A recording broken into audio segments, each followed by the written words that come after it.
Welcome students. चलिए solution देखते हैं, डिस्कशन करते हैं सब सारे सवालों पे। तो देखो सर, सबसे पहला सवाल आपको दिख रहा होगा, the position time graph of one dimensional motion of a body of mass 0.5 kg is shown, the magnitude of each impulse. Each impulse का आपको मैग्नीट्यूड चाहिए, तो आपको इंपल्स पता है कि सर इंपल्स होता क्या है, तो impulse is the change in momentum. अब यहाँ पर ये डिस्प्लेसमेंट वर्सेस टाइम का ग्राफ इसने दिया है, आपको डिस्प्लेसमेंट वर्सेस टाइम का ग्राफ दिया है। तो आपको याद होगा डिस्प्लेसमेंट वर्सेस टाइम के ग्राफ का स्लोप, और स्लोप का मतलब tan थीटा, tan थीटा का मतलब परपेंडिकुलर बाय बेस। तो अगर मैं परपेंडिकुलर बाय बेस की बात करूं तो यहां से यहां तक पहले ऑब्जर्व करो, परपेंडिकुलर की वैल्यू 2 है और बेस की वैल्यू भी 2 है। तो इसका मतलब इस वाले का जो स्लोप होगा tan theta that is perpendicular by base, that will be equal to 1, है ना। 2/2 इज 1। अच्छा, यहां पे देखो इसका सेकंड पार्ट, देखो सेकंड पार्ट कैसे आ रहा है, तो सेकंड पार्ट सर ऐसे आ रहा है, ऐसे आ रहा है ना, तो ऐसे आ रहा है। अच्छा, ये वाली लंबाई भी अगर आप देखो तो ये भी कितनी है, तो दैट इज इक्वल टू 2। ये हाइट भी कितनी होगी 2, तो ये भी स्लोप कितना होगा, तो ये भी स्लोप 1 ही होगा, मतलब tan थीटा की वैल्यू 1 होगी। मगर ये ग्राफ ऐसे आ रहा है तो इसका स्लोप कैसा होगा, तो the slope will be negative, the slope will be negative. मतलब यहां से यहां तक की वेलोसिटी, अगर मैं इनिशियल वेलोसिटी कहूं तो इनिशियल वेलोसिटी भी कितनी होगी 1 मीटर पर सेकेंड, और अगर मैं फाइनल वेलोसिटी कहूं तब भी वो 1 मीटर पर सेकेंड होगी, but with a negative sign, why, because the slope is negative. तो अब हम अगर इंपल्स लिखना चाहते हैं तो इंपल्स की वैल्यू क्या होगी, तो इंपल्स की वैल्यू चेंज इन मोमेंटम होती है सर। तो क्या लिखोगे आप लिखोगे 0.5 multiplied by final is -1, this is -1। तो अगर मैं इसका मैग्नीट्यूड ले लूं, ये 1 1 2 और ये तो -1, इसका मॉड ले लूं अगर, तो this mod will be equal to +1, this mod will be equal to +1। तो आपसे यही पूछा है, तो 1 newton second is the correct answer. आगे बढ़ते हैं। Two bodies A and B initially at rest move towards each other under their mutual force of attraction at an instant when a speed of A is v0 and that of B is 2v0, the velocity of center of mass of the system। तो बेटा obvious सी बात है, centre of मास तब तक नहीं चलता जब तक फोर्स एक्सटर्नल ना हो।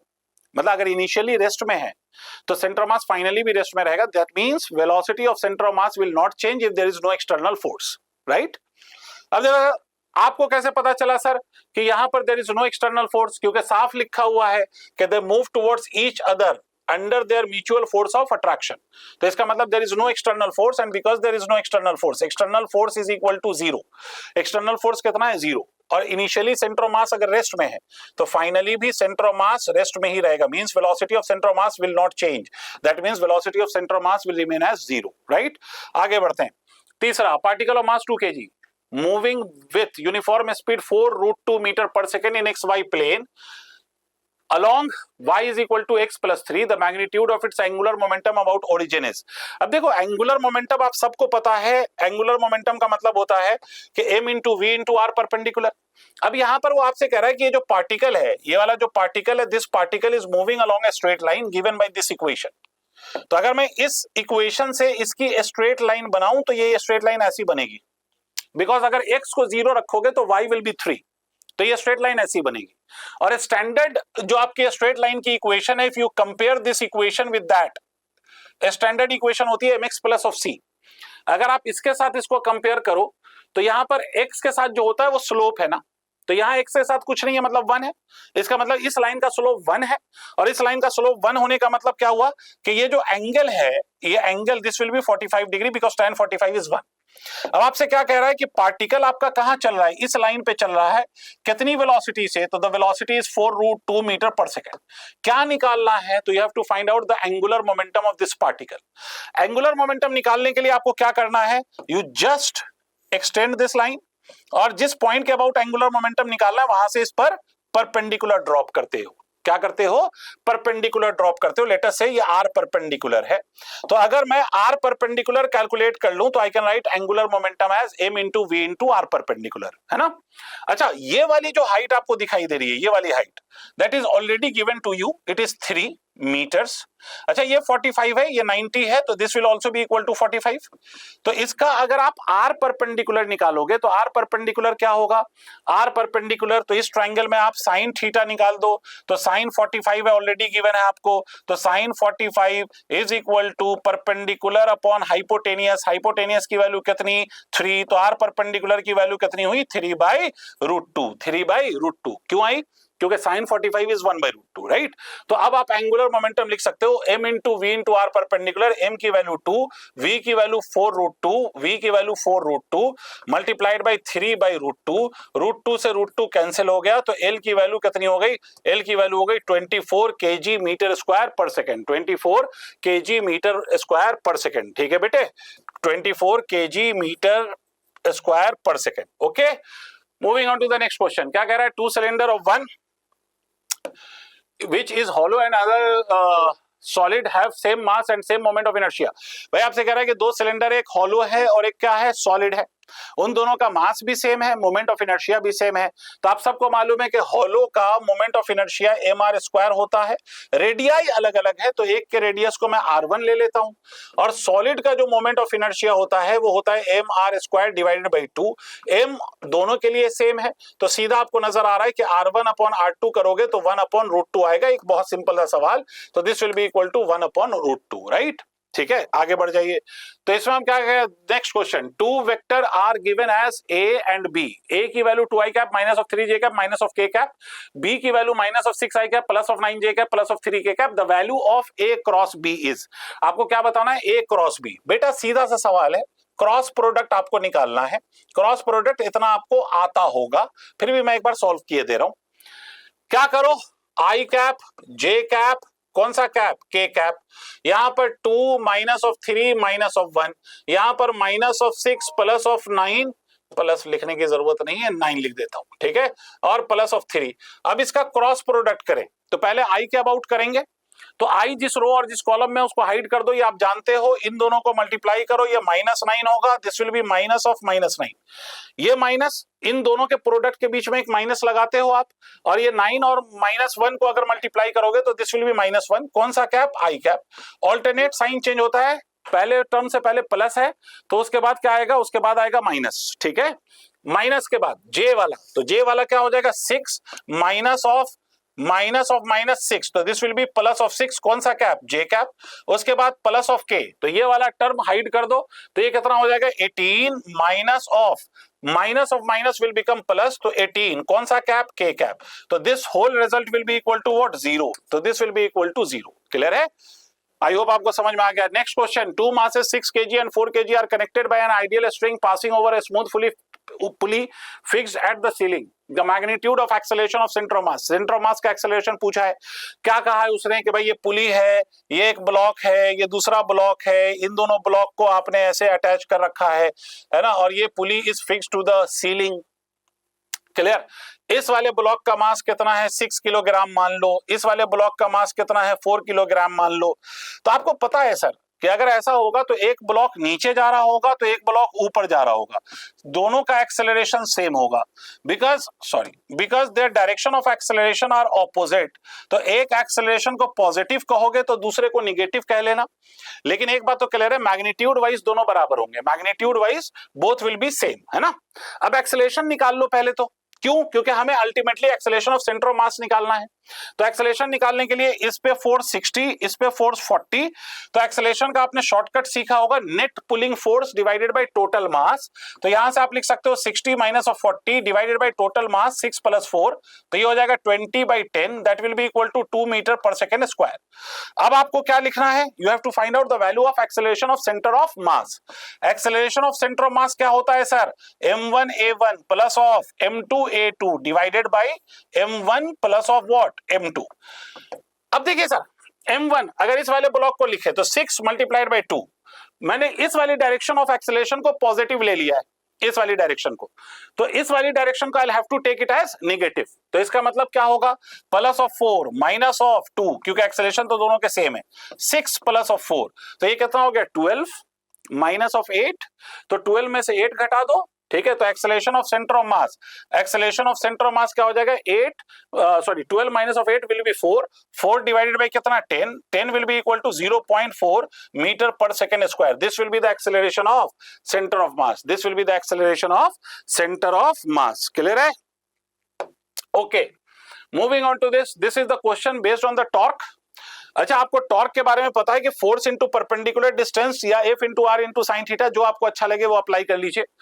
मेरा तरीका कुछ इस प्रकार से है, मैं चाहूं तो ऐसे करता हूं, भाई बेसिकली ये पॉइंट ए है, ये पॉइंट ए है और ए पॉइंट पे एक टॉर्क लग रहा है that is 60 Newton. A point पे एक टॉर्क लग रहा है दैट इज 60 न्यूटन और ए पॉइंट के अबाउट ही आपसे टॉर्क पूछा गया है। ए पॉइंट के अबाउट ही टॉर्क आपसे पूछा गया है। तो आप सबको मालूम है कि जो भी फोर्स एक्सिस ऑफ रोटेशन पे हो उसका टॉर्क कितना होगा, तो ऑब्वियसली जीरो होगा सर, उसका टॉर्क जीरो होगा। एक पॉइंट यहां पर है, इस पे भी फोर्स कितना है 60, तो मैं ये 60 के दो कंपोनेंट कर लेता हूं। यहां पर एक कंपोनेंट आएगा, यहां पर एक कंपोनेंट आएगा। अगर आप इस वाले कंपोनेंट के लाइन को एक्सटेंड करो तो वो भी ए से पास होगा। इस वाले फोर्स के इस कंपोनेंट को एक्सटेंड करो तो वो भी ए से पास होगा। अगर कोई भी फोर्स या तो एक्सिस पे है या line of that force passes through the axis of rotation, तो उस फोर्स का टॉर्क जीरो होगा। इसका मतलब इसके हॉरिजॉन्टल कंपोनेंट का टॉर्क कितना होगा, जीरो।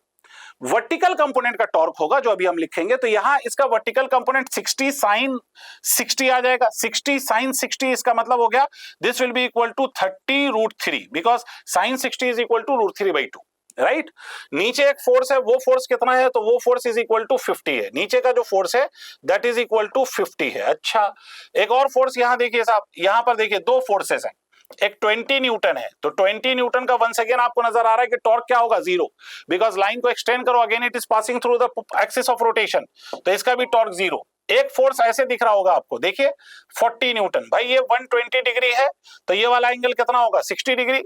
इस फोर्स का भी अगर मैं कंपोनेंट कर दूं तो इस वाले कंपोनेंट, ये जो हॉरिजॉन्टल वाला कंपोनेंट है, हॉरिजॉन्टल वाला कंपोनेंट है, इसका टॉर्क फिर से कितना हो गया, zero.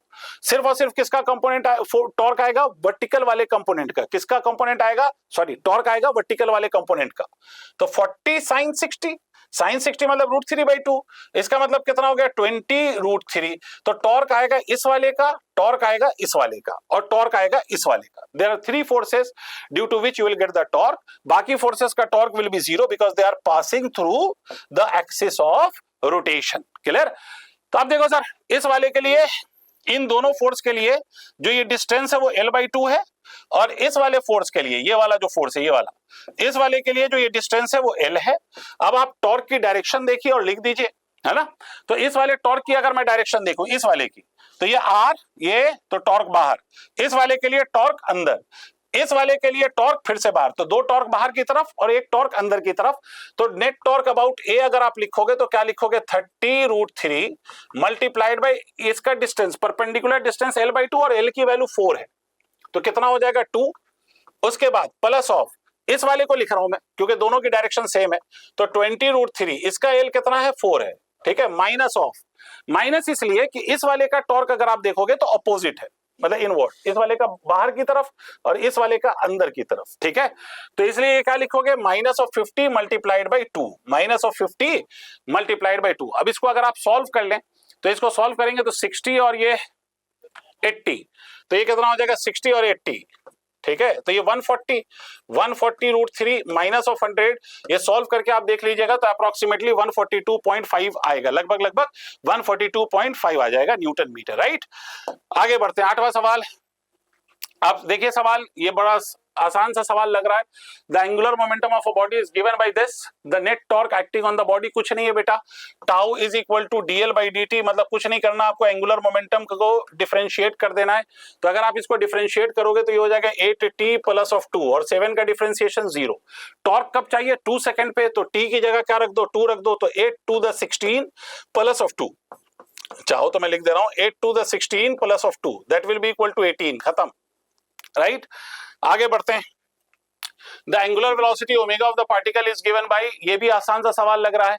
The angular acceleration of the particle, angular acceleration निकालना है आपको, मतलब अल्फा, अल्फा की वैल्यू को हम क्या लिख सकते हैं, d ओमेगा बाई dt। इसका मतलब इसका डिफरेंशिएशन करिए, इसका डिफरेंशिएशन करिएगा 20t, 15 का डिफरेंशिएशन 0, कब बताना है, t is equal to 1 second, t is equal to कहां पे बताना है 1 सेकेंड। तो अल्फा की वैल्यू कितनी हो जाएगी, t की वैल्यू 1 रखो, 20 आ जाएगी, this will be the answer.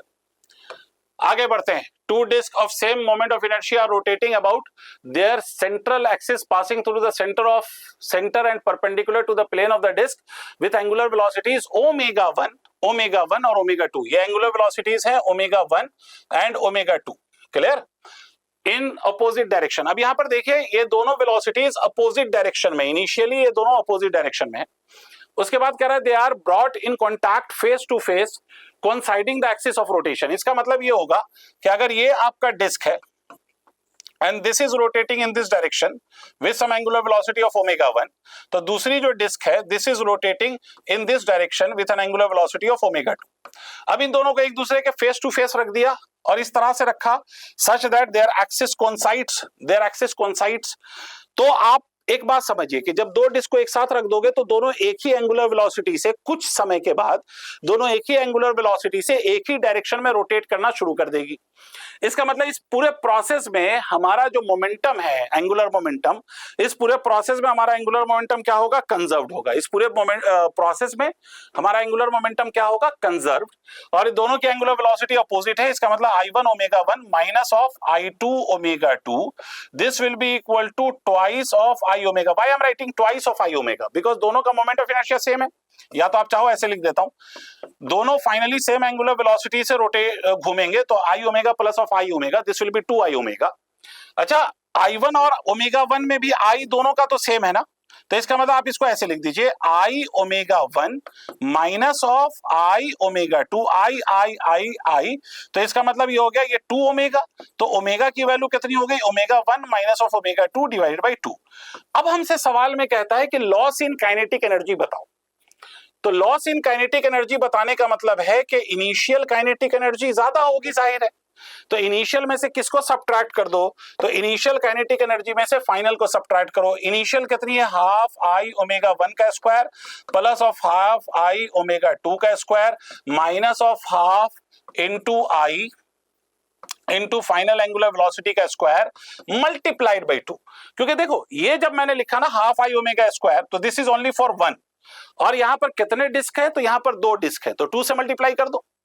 अगर आप इस 2 से मल्टीप्लाई करोगे और सॉल्व करोगे तो इसमें से हम हाफ I बाहर ले सकते हैं, या इसको मैं ऐसे लिख देता हूं, इसको I बाई 2 हमने कॉमन ले लिया, तो क्या बच जाएगा? ओमेगा 1 का स्क्वायर प्लस ऑफ ओमेगा 2 का स्क्वायर माइनस ऑफ ओमेगा की जगह क्या आ जाएगा? ट्वाई, ये 2 एज इट इज रहेगा, ओमेगा की वैल्यू यहां रख दो, तो this will be equal to omega 1 minus of omega 2 divided by 2 का होल स्क्वायर। ये आ जाएगा सर, ये आ जाएगा सर, क्लियर है? अब इसको सिंप्लीफाई करो तो ये वैल्यू आ जाएगी I बाई 2। इसको हम लिख सकते हैं ओमेगा 1 का स्क्वायर प्लस ऑफ ओमेगा 2 का स्क्वायर माइनस ऑफ, यहां पर देखिए ये 2 एज इट इज रहा, ये आप लिख सकते हैं a माइनस बी का होल स्क्वायर ओमेगा 1 का स्क्वायर प्लस ऑफ ओमेगा 2 का square minus of twice of omega 1 omega 2 divided by कितना हो जाएगा? 4। तो ये 2 टू द 4, राइट? अब इसको सिंप्लीफाई करो, तो इसको सिंप्लीफाई करोगे तो this will B I by 2, ये यहां से मल्टीप्लाई करोगे तो ये 2 ओमेगा 1 का square plus of twice of omega 2 का स्क्वायर, ऐसा लिख सकते हो? पक्की बात है? चलिए 2 ओमेगा 1 का स्क्वायर 2 ओमेगा 2 का स्क्वायर, राइट? अब इसके बाद क्या है? यहां देखिए सर, यहां मल्टीप्लाई कर दिया, माइनस ऑफ ओमेगा 1 का स्क्वायर माइनस ऑफ, ये ओमेगा 2 है सॉरी, ओमेगा 2 का square plus of twice of omega 1 omega 2 divided by कितना? तो डिवाइडेड बाई 2, ये 2 इधर से मल्टीप्लाई होगा तो this will be equal to I by 4। यहां अगर तुम ध्यान से देखो तो 2 omega 1 square minus of omega 1 square will be omega 1 का स्क्वायर, 2 ओमेगा 2 का स्क्वायर माइनस ऑफ ओमेगा 2 का स्क्वायर विल बी ओमेगा 2 का square plus of twice of omega 1 omega 2, ठीक है? और ये फॉर्मूला आप जानते हो कि this is a plus b का whole square, means it is omega 1 plus omega 2 का होल स्क्वायर। इसका मतलब this final answer is I by 4 multiplied by omega 1 plus of omega 2 का होल स्क्वायर, राइट? तो आप देख लीजिए कौन सा आंसर है, I by 4 omega 1 plus of omega 2 का होल स्क्वायर। मेरे हिसाब से तो ये आंसर है। आगे बढ़ते हैं।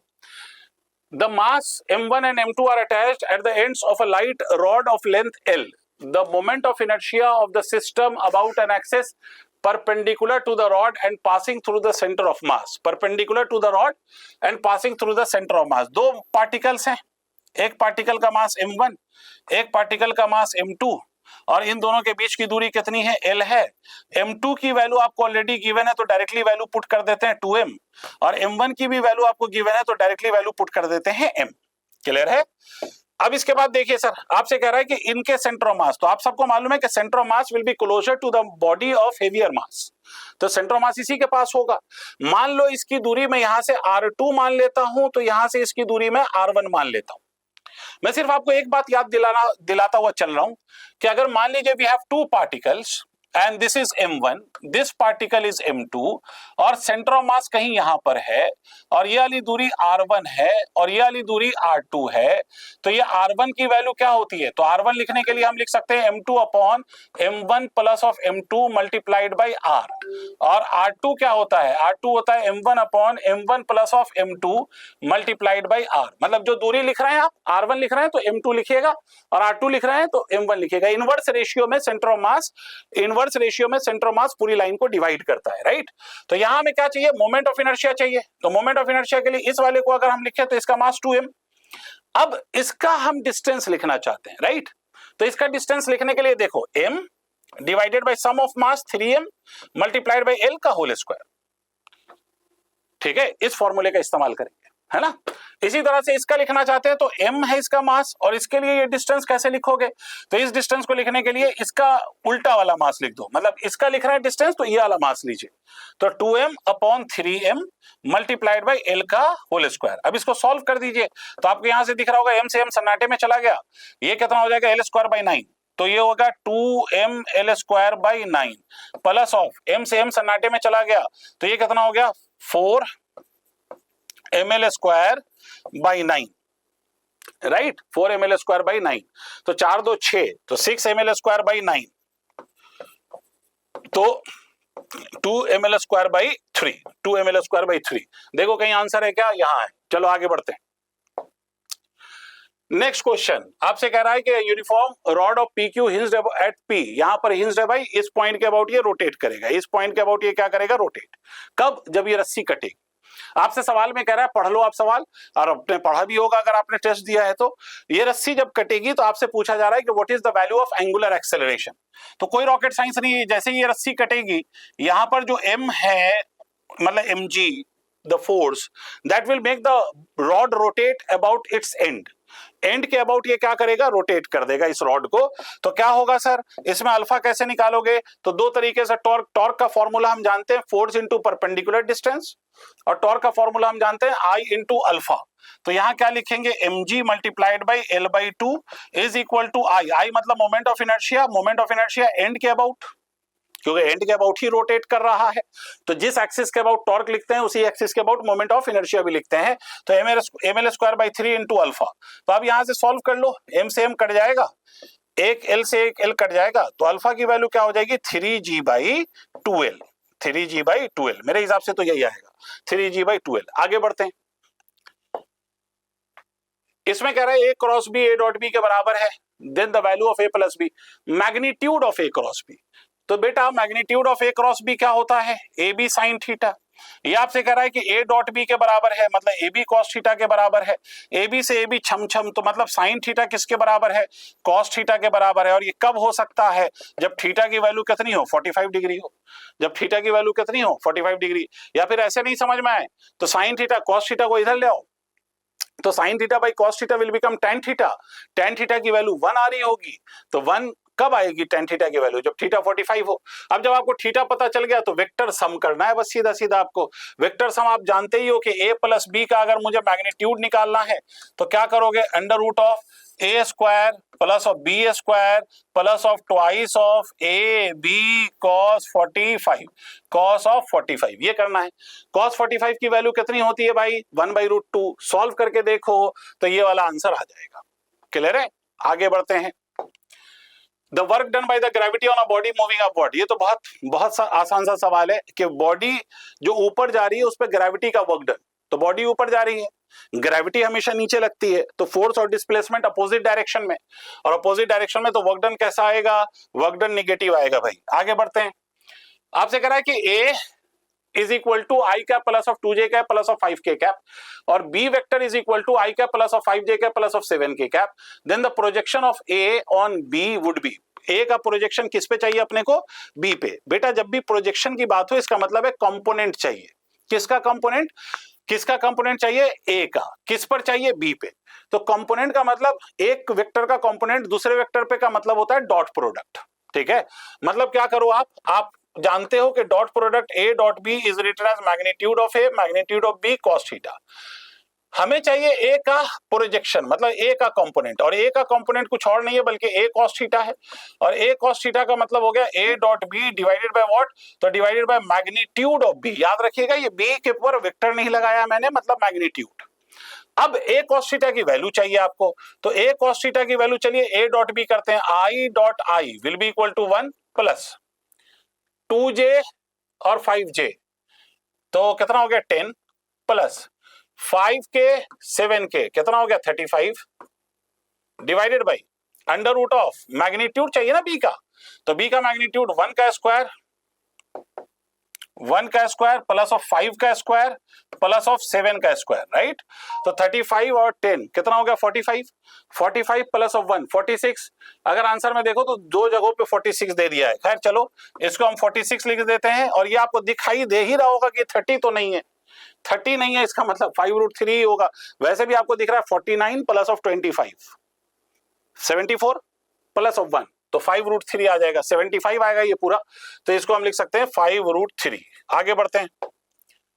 A stone of 100 gram falling from a height of 500 meter hits the ground with a speed of 80 meter per second। 100 ग्राम मास है, हाइट 500 मीटर है, 80 मीटर पर सेकंड से जाके धरती से टकराता है। The work done by the air friction. देखो बेटा जब भी ऐसा सवाल हो भाई, जब आप हाइट पे हो तो आपके पास जो एनर्जी है that energy will obviously be gravitational potential energy, और जस्ट आप जब स्ट्राइक करने वाले हो तो आपकी ग्रेविटेशनल पोटेंशियल एनर्जी 0 है, तो you will be only having kinetic energy. कौन सी एनर्जी होगी? Kinetic energy, right. तो अगर ग्रेविटेशनल पोटेंशियल एनर्जी इस हाइट पे और काइनेटिक एनर्जी यहां दोनों बराबर नहीं है, इसका मतलब एनर्जी का लॉस हो रहा है, और एनर्जी का लॉस कौन कर रहा है? तो एयर का रेजिस्टेंस ही कर रहा होगा। तो कभी भी ऐसा सवाल हो कुछ नहीं करना, दोनों एनर्जी का डिफरेंस निकाल लो, उतना ही वर्क होगा due to the resistive force, ठीक है। तो रेजिस्टिव फोर्स का वर्क डन हमें निकालना है, और वो यहां पर रेजिस्टिव फोर्स कौन है? एयर फ्रिक्शन है।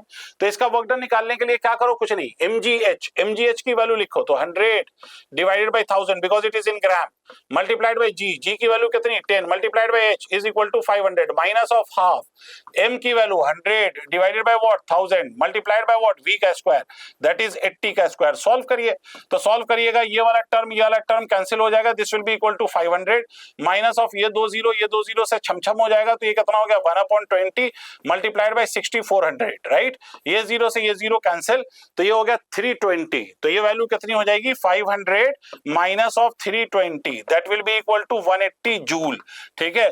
180 जूल, माइनस साइन इंडिकेट कर रहा है कि it is the loss obviously. दूसरे तरीके से आप ये भी कह सकते हो कि ये एनर्जी डिक्रीज हो रही है, तो फाइनल माइनस इनिशियल कर देते आप, तब भी माइनस 180 आ जाता। आगे बढ़ते हैं साहब, आगे देखिए क्या है सवाल भाई। सवाल देखिए, force of 10 plus of 4x Newton acts on a particle moving in a straight line on x axis. The work done by this force during the displacement from x is equal to 0 to x is equal to 1 metre. ये बहुत simple सवाल है, और मुझे पूरी उम्मीद है कि आपको ये सवाल पता है भाई कि फोर्स वेरिएबल है which is varying with x, इसका वर्क डन निकालना है 0 से 1 के बीच में। तो आप सीधा सीधा जानते हो work done will be written as F D X. F की वैल्यू कितनी 10 प्लस ऑफ 4x और dx, ठीक है। इंटीग्रेशन कहां से कहां तक होगा? x की लिमिट 0 से 1, इसका इंटीग्रेशन करो, बीच में प्लस साइन, तो 10 dx भी लिख सकते हो आप इसको 0 से 1, प्लस ऑफ इसको क्या लिख सकते हो 4x dx, कहां से कहां तक 0 से 1 तक, ठीक है। तो 10 dx की वैल्यू कितनी हो जाएगी? 10 dx की वैल्यू हो जाएगी 10x 0 से 1 plus of 4 into X square by 2, कहां से कहां तक 0 से 1, ये 2 2 4, तो ये कितना आ जाएगा 10 प्लस ऑफ ये आ जाएगा 2 into X square will upper limit 1 हो जाएगा माइनस ऑफ लोअर लिमिट, तो this will be equal to 12, तो आंसर इज 12 जूल। सिंपल सा सवाल है ये, सिंपल सा बेसिक सा सवाल वर्क डन पे, ओके। असर्शन फ्रिक्शन ऑलवेज, देखो भाई क्वेश्चन देखो, अच्छा खासा क्वेश्चन है, मतलब लेंदी सा, मतलब असर्शन रीजन है भाई। आपने ये क्वेश्चन मेरे हिसाब से करा भी होगा, करा है भाई, करा है। चलिए आगे बढ़ते हैं। अब ये स्टेटमेंट अगर आप पढ़ें कि friction always decreases the speed of the body, assertion है। रीजन क्या है? Friction always opposes the motion of the body. अब सोच के देखिए कि फ्रिक्शन स्पीड सिर्फ घटाता थोड़ा ही है, फ्रिक्शन स्पीड को बढ़ाता भी है। आई बात समझ में? फ्रिक्शन एक ऐसा फोर्स है जो ये चाहता है कि जो दो सरफेस आपस में कांटेक्ट में, वो हमेशा कांटेक्ट में रहें, इनके बीच में कोई रिलेटिव स्लिपिंग ना हो, ठीक है? मतलब there must not be any relative motion between the surfaces of the two bodies in contact, है ना? मतलब रिलेटिव मोशन को अपोज करता है, मोशन को नहीं। क्लियर? इसका मतलब यहां पर असर्शन भी गलत दिख रहा है, रीजन भी गलत दिख रहा है। इसका मतलब both assertion and reason are wrong because friction always opposes relative motion, it does not opposes motion, and friction does not always decreases speed, it can also increase the speed. Okay, question number 19, force constant of two springs are in the ratio 3:2। भाई force constant का जो ratio है वो कितना है? 3:2 है। अब आपसे क्या कह रहा है? आपसे कह रहा है देखिए दे आर स्ट्रेस्ड। आपसे क्या कह रहा है कि दे आर स्ट्रेस्ड। क्या किया है आपने? दोनों को स्ट्रेच कर दिया, और स्ट्रेच कर दिया है। आपसे क्या कह रहा है? They are stressed by the same length. If the potential energy stored in the first spring is 15 joule, then the potential energy stored in the second spring. तो देखो, अगर स्प्रिंग कांस्टेंट का रेशियो आपको गिवन है K1:K2, अगर मान लो दो spring constant का रेशियो है 3:2, तो अगर मुझे K1 लिखना है तो मैं लिख सकता हूं 3/5 मल्टीप्लाइड बाई K, और K2 को मैं लिख सकता हूं 2/5 मल्टीप्लाइड बाई K। ये भी तरीका है सोचने का। अब पहले वाले स्प्रिंग की एनर्जी हमें गिवन है, तो हम लिख सकते हैं 15 is equal to half into इस पहले वाले की constant, spring constant 3/5 K multiplied by x²। यहां से मैं kx² की वैल्यू निकाल सकता हूं। देखो 3 और 5 15, 5 2 10, 10 इंटू 5 50, तो kx² की वैल्यू कितनी हो गई? 50 आ गई। ये एक इक्वेशन हमें तैयार हो गया। अब दूसरे वाले स्प्रिंग की अगर मैं एनर्जी निकालना चाहता हूं तो कितनी होगी? हाफ इंटू दूसरे वाले स्प्रिंग का स्प्रिंग कांस्टेंट 2/5 K, स्प्रिंग को स्ट्रेच किया है बाय द सेम लेंथ, तो यहां पर भी x²। तो यहां क्या लिखेंगे आप? 2 से 2 छमछम, तो u की वैल्यू कितनी हो जाएगी? यहां पे u की वैल्यू कितनी हो जाएगी? 1/5, और ये बचेगा क्या? kx² की वैल्यू कितनी? 50, तो यहां पर 50 रख दो, तो ये कितना आ जाएगा? 10 जूल। कितना आ जाएगा? 10 जूल। ये आंसर होगा। आगे बढ़ते हैं, क्वेश्चन नंबर कितना? Question number 20। आपसे कह रहा है कि a particle of mass 2 kg moving with a speed of 4 metre पर सेकंड कोलाइड्स perfectly या perfect inelastically with another particle of mass 4 kg at rest, the loss of kinetic energy of the system। बहुत simple है सवाल, formula based.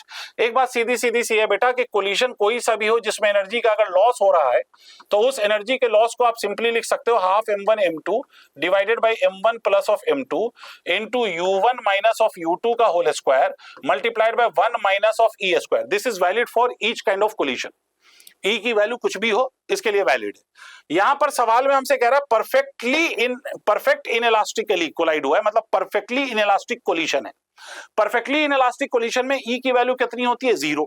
ई की value 0 हो गई, तो change in kinetic energy अगर हम लिखेंगे तो क्या लिखेंगे? Half masses are 2 kilogram and 4 kilogram, तो ये कितना हो जाएगा? 2 multiplied by 4 divided by 2 plus of 4 u1 4 metre पर सेकेंड माइनस ऑफ दूसरी वाली body another particle of mass 4 kg at rest, दूसरे वाले बॉडी की वेलोसिटी 0 इंटू 1 माइनस ऑफ 0, क्योंकि इसका कोफिशिएंट ऑफ रेस्टिट्यूशन क्या हो जाएगा? 0, क्योंकि परफेक्टली इनइलास्टिक कोलिजन है। खत्म करो इसको, तो यहां से 2 से 2 खत्म, तो ये क्या हो गया? 4 डिवाइडेड बाई 6।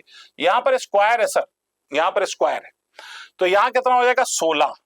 ठीक है, तो 64/6 that is equal to 32/3 joule. 32/3 joule is the correct answer. आगे बढ़ते हैं।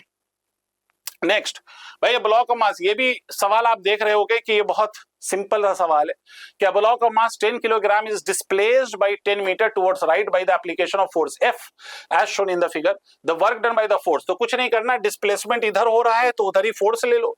फोर्स का इधर कंपोनेंट लोगे 20 cos 60 आएगा, cos 60 की वैल्यू 1/2, तो ये हो जाएगा 10 न्यूटन।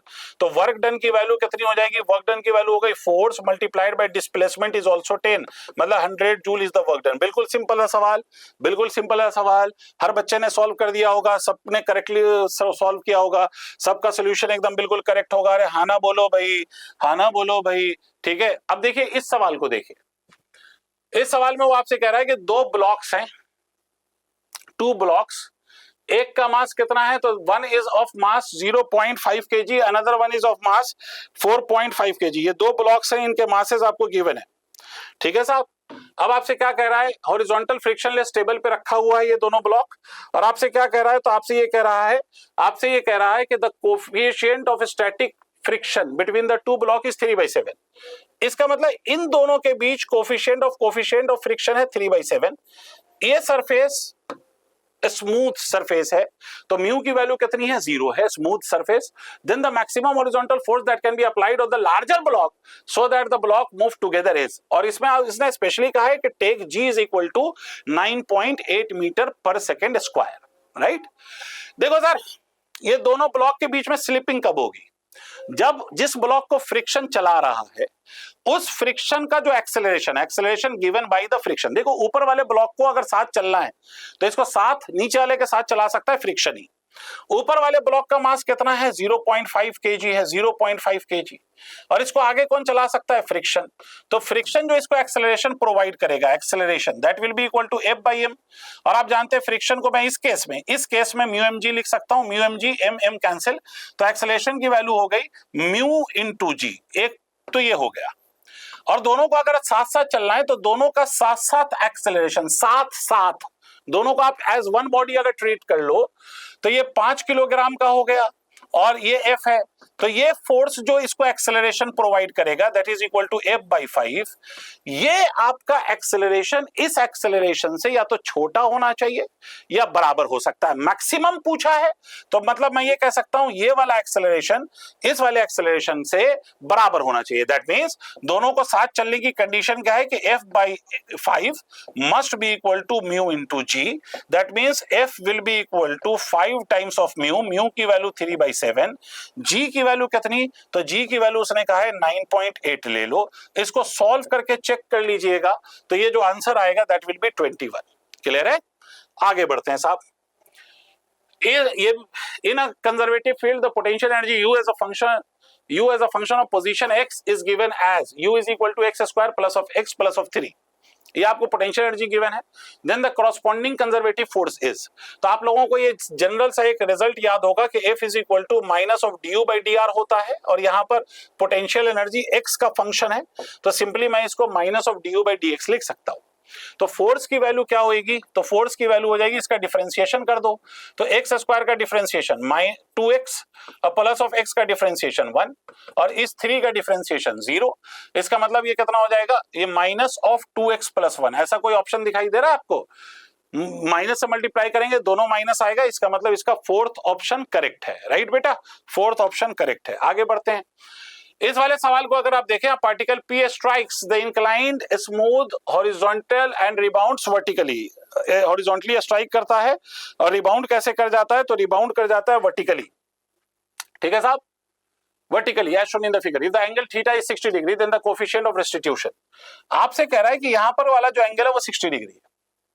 अब यहां पर एक बात समझने वाली है कि ना तो आपको आने की वेलोसिटी पता है ना आपको रिबाउंड करके जाने वाली वेलोसिटी पता है, दोनों वेलोसिटी भाई आपको नहीं पता। ठीक है, ये टकरा रहा है, टकराने के बाद वर्टिकल जा रहा है, ये अपनी जगह बात है, लेकिन आपको ना तो आने की वेलोसिटी पता है ना जाने की वेलोसिटी पता है। तो बिफोर कोलिजन अगर मैं बात करूं, ये वेलोसिटी है आपकी u। ठीक है भाई, इस सरफेस से ये टकरा रहा है, ये येलो वाले सरफेस से ये टकरा रहा है, इस येलो वाले सरफेस से ये टकरा रहा है। इस वेलोसिटी का अगर मैं यहां पर देखो, ये वेलोसिटी है और ये वाला एंगल जो है, ये वाला एंगल कितना है, थीटा। दैट थीटा की वैल्यू इज कितना, 60 डिग्री।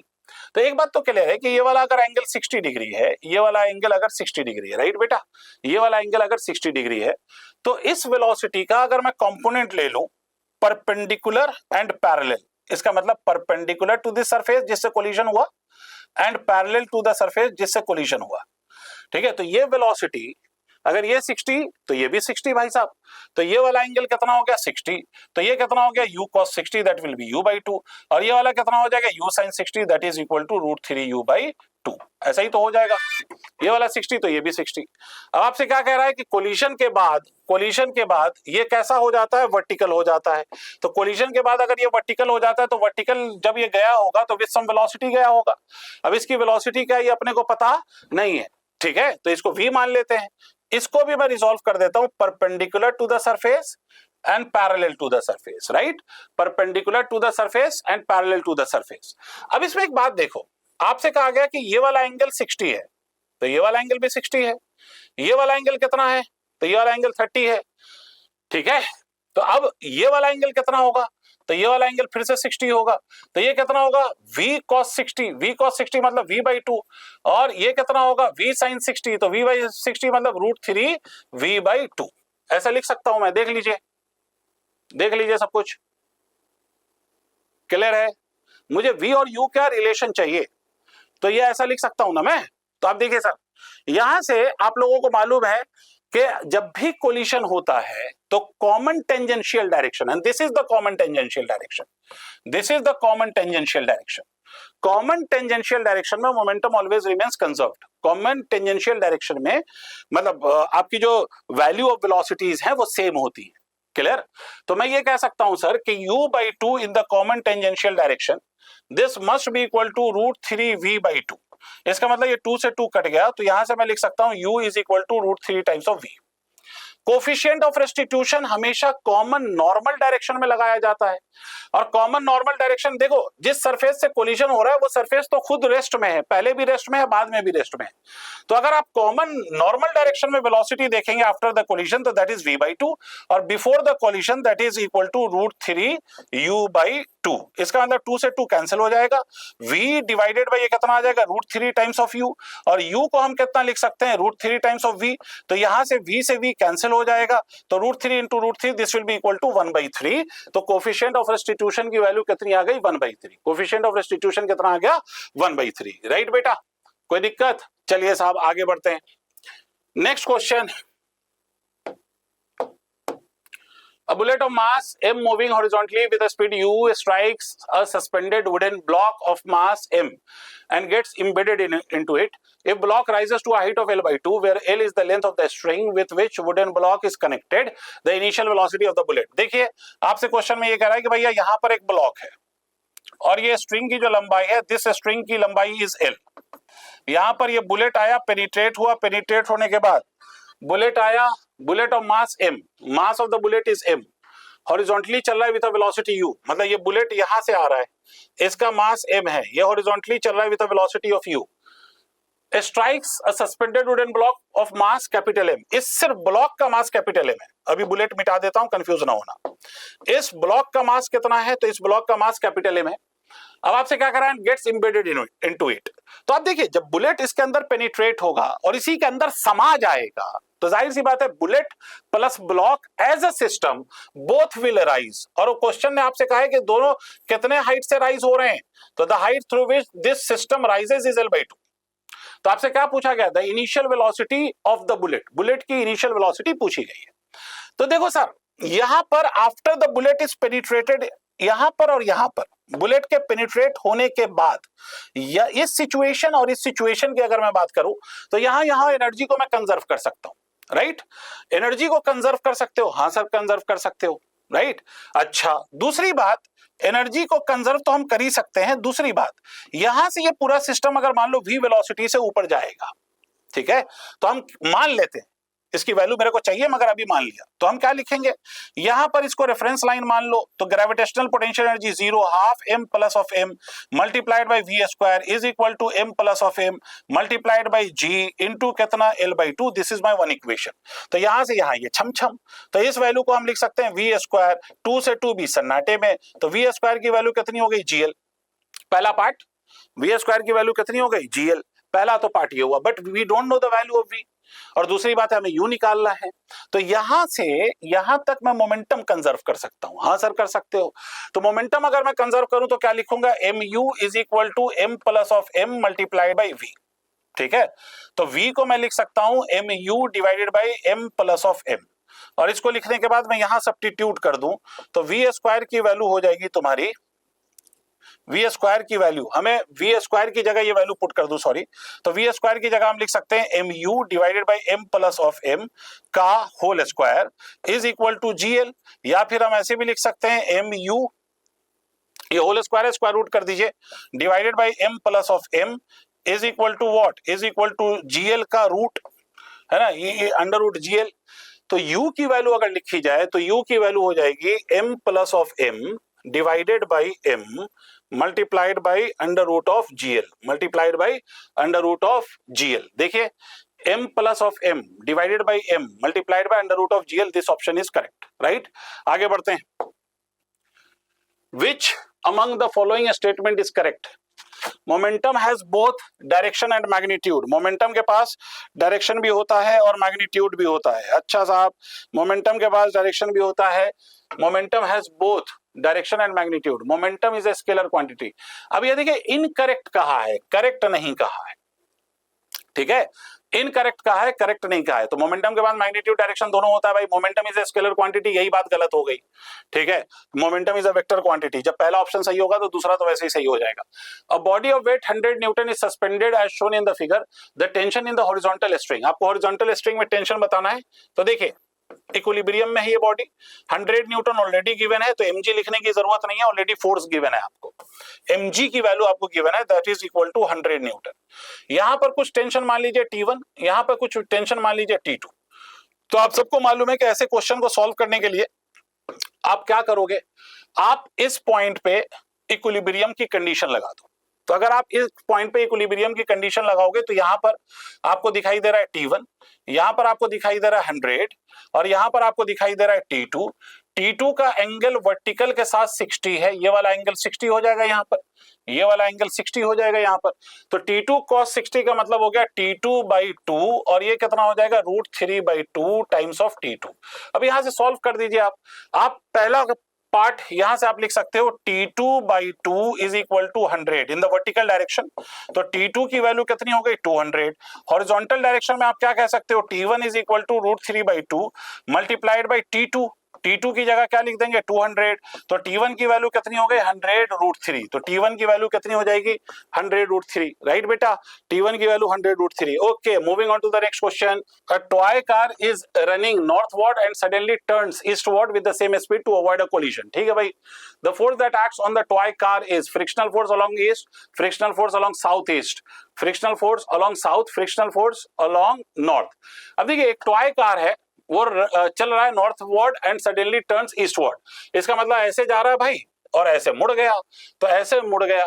तो भाई देखो जिधर मुड़ जाएगा उधर फोर्स नहीं होता, हमेशा याद रखो इनके रिजल्टेंट जो होगा उसकी तरफ होगा, ठीक है। तो रिजल्टेंट क्या आएगा भाई साहब, रिजल्टेंट जो आएगा इसका वो किधर होगा। तो अगर इस पे फोर्स देखो, ये अचानक इधर को रोक के इधर घुमा रहा है ना इसको, तो इसका मतलब है कि ये साउथ ईस्ट की तरफ जाएगा। आगे बढ़ते हैं। देखिए sir, two blocks of masses 5 kg and 10 kg are suspended with the help of light inextensible string as shown in the figure. The whole system is going upward with a uniform velocity 2 metre पर second. देखिए साहब velocity से जा रहा है, velocity से जा रहा है, इसलिए स्यूडो वीडो का कोई मसला ही नहीं है, सिंपल सवाल है फिर, ठीक है। The tension T1 and T2 are respectively, tension की वैल्यू बतानी है T1 और T2 की, कोई रॉकेट साइंस नहीं है भाई। यहां पर अगर आप देखोगे तो T1 ये 10 तो 10 तो 100, यहां पर T2 तो यहां पर भी T2 और साथ साथ mg। भाई पहली बात T2 की वैल्यू हो गई 100 और T1 की वैल्यू अगर लिखोगे तो T2 प्लस ऑफ 50 हो जाएगा, इसका मतलब 150 हो जाएगा। तो T1 की वैल्यू जो है वो 150 है और T2 की वैल्यू 100 है। 150 और 100 यही है सही। आगे बढ़ते हैं। अ cyclist bend inwards while taking a circular turn। a cyclist जो है वो बेंड करता है, किधर बेंड करता है inward, while taking a circular turn। तो आपसे क्या कह रहा है, आपसे कह रहा है reduce apparent weight, reduce friction, reduce speed, generate required centripetal force. Cyclist bends inward, आपने पढ़ा है भाई, ये सिंपल सा पॉइंट है कि इनवर्ड बेंड करने पर वो क्या करता है, कुछ नहीं करता यार, वो सेंट्रीपिटल फोर्स जो रिक्वायर्ड है वो चाहिए होता है उसको, तो इसलिए वो बेंड करता है। और आपने पढ़ा होगा कि एन का कंपोनेंट एक सेंटर की तरफ आएगा, ठीक है। तो ये जनरेट रिक्वायर्ड सेंट्रीपिटल फोर्स यही होगा। आगे बढ़ते हैं। Okay, in figure shown block is attached to an unstressed vertical spring and released from rest। ठीक है। As a result, the block comes down due to its weight, stops momentarily and then bounces back. Finally, block starts oscillating up and down. Now match the column with 1 with column 2। ठीक है, block को आपने छोड़ा, ठीक है, to unstressed position, मतलब आपने just इसको ऐसा उठा के छोड़ दिया होगा तो ये नीचे जाएगा और मोमेंटरीली रेस्ट में कहां पे आएगा, तो मोमेंटरीली रेस्ट में वहां पर आएगा जहां पे स्प्रिंग का फोर्स mg के फोर्स के बराबर होगा। मतलब वहां पे रेस्ट में आएगा जहां पर kx किसके बराबर हो जाए, mg के बराबर, राइट।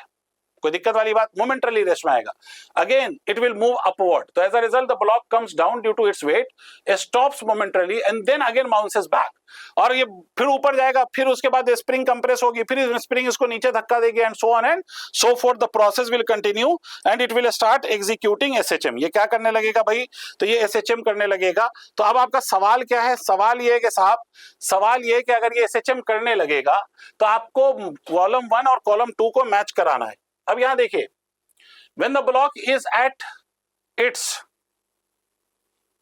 ज्यादा है, लेंदी सवाल है भाई, पढ़ो साथ साथ। When the block is at its maximum downward displacement position, may be known as extreme position, ठीक है, may be known as extreme position, acceleration is in upward direction, ठीक है। देखिए ऑब्वियस सी बात है ना कि आपसे क्या कह रहा है कि मोमेंटरली ये रेस्ट में आया, लेकिन रेस्ट में आने के बाद क्या हुआ, तो रेस्ट में आने के बाद ये ब्लॉक फिर से ऊपर गया या नहीं, तो ऊपर जाने की पॉसिबिलिटी क्या है कि एक्सेलरेशन किधर हो, तो एक्सेलरेशन अपवर्ड डायरेक्शन में हो, तभी ये ऊपर जा सकता है, अदरवाइज ये ऊपर क्यों जाएगा, ठीक है। अच्छा, when the block is at its equilibrium position, acceleration is in downward direction, acceleration is zero. Equilibrium position मतलब फोर्स बैलेंस्ड, और फोर्स बैलेंस्ड तो क्या होगा, फोर्स बैलेंस्ड, तो इसका मतलब है कि एक्सेलरेशन विल बी जीरो, ठीक है। पी का ये वाला आंसर हो सकता है ना। अच्छा साहब, when the block is somewhere between the equilibrium position and downward extreme position, equilibrium position and downward extreme position के बीच में अगर ब्लॉक कहीं पर है तो acceleration is in upward direction obviously, ठीक है, ये भी है, यही होगा कि एक्सेलरेशन किधर होना चाहिए, अपवर्ड डायरेक्शन में।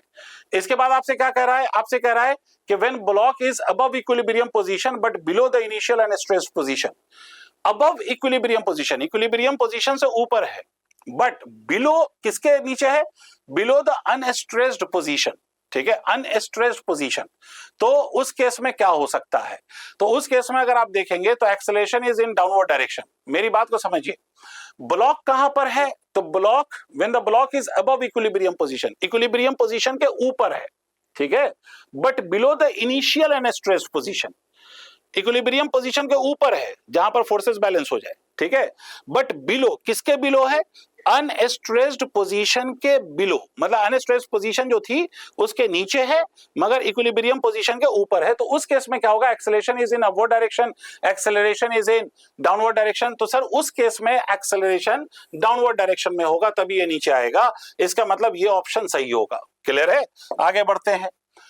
अब देखिए, rocket of initial mass 8000 kg eject gases at a constant rate of 16 kg per second with a constant relative speed of 10 metre पर सेकंड। कितने स्पीड से इजेक्ट कर रहा है, तो 10 मीटर पर सेकंड से इजेक्ट कर रहा है, 10 किलोमीटर पर सेकंड से। The initial thrust on the rocket, तो आप लोगों ने पढ़ा होगा भाई, इनिशियल थ्रस्ट फोर्स की वैल्यू को अगर लिखा जाए तो क्या लिखा जाता है कि आपसे ये दे रखा है ना कि रॉकेट ऑफ मास, और कितने से ये इजेक्ट कर रहा है, 16 kg पर सेकंड से ये इजेक्ट कर रहा है, तो आपको क्या लिखना है, थ्रस्ट लिखना है। तो थ्रस्ट कैसे लिखोगे, थ्रस्ट कैसे लिखोगे, तो आप याद करो, थ्रस्ट बराबर होता है VR into dm by dt, ठीक है। तो रिलेटिव वेलोसिटी आपकी कितनी है, 16 किलोमीटर पर सेकंड है ना, सॉरी, रिलेटिव वेलोसिटी 10 किलोमीटर पर सेकंड है, किलोमीटर पर सेकंड है, तो क्या करो, 10 इंटू 10 टू द पावर 3 कर दो, multiplied by dm by dt कितना है, तो dm बाई dt 16 है, 16 kg पर सेकंड, तो ये कितना हो जाएगा, ये हो जाएगा 16 इंटू 10 टू द पावर 4, या इसी को हम लिख सकते हैं 1.6 इंटू 10 टू द पावर 5। मेरे हिसाब से ये आंसर सही है। Okay, a stone of mass 5 kg is lying at rest on a floor of a train which is accelerating with 2 meter per second square. The net force acting on the stone is, भाई सीधी बात है, mass given है, acceleration पता है, मास कितना है 5 kg, acceleration की value कितनी है 2 मीटर पर सेकेंड स्क्वायर, तो फोर्स की वैल्यू कितनी होगी 5 दूना 10, ठीक है, फोर्स की वैल्यू कितनी होगी 5 दूना 10 न्यूटन। आगे बढ़ जाओ, सिंपल सा सवाल था भाई। The position time graph of a body of mass 2 kg is as shown in the figure, the impulse on the body at t equal to second. कहां पर भाई, impulse on the body at t equal to 2 second, तो impulse कहां पे लिखना है, 2 second पे लिखना है, यहां पर इंपल्स लिखना है। अच्छा सर, बहुत बढ़िया सर, यहां पर इंपल्स लिखना है, तो अगर यहां पर इंपल्स लिखना है तो एक बात समझो, यहां पर इंपल्स लिखना है, पोजीशन टाइम ग्राफ गिवन है, और इंपल्स लिखना है, the impulse of the body eight 2 second. तो यहां पर एक बात सोचो, ये पोजीशन टाइम ग्राफ देखो, इसका अगर स्लोप हम देखें तो स्लोप की वैल्यू क्या है, पोजीशन समय के साथ चेंज हो रही है कि नहीं। स्लोप कितना है, तो स्लोप 0 है। स्लोप 0 है तो वेलोसिटी कितनी है, तो वेलोसिटी भाई 0 है। स्लोप अगर 0 है तो वेलोसिटी भी कितनी है, वेलोसिटी भी 0 है। अच्छा साहब, वेलोसिटी भी 0 है, ठीक। अच्छा, यहां से यहां आते हैं तो ये वाली 2 से 6, इसका मतलब 4, और ये हाइट कितना है, तो आपको दे रखा है 5।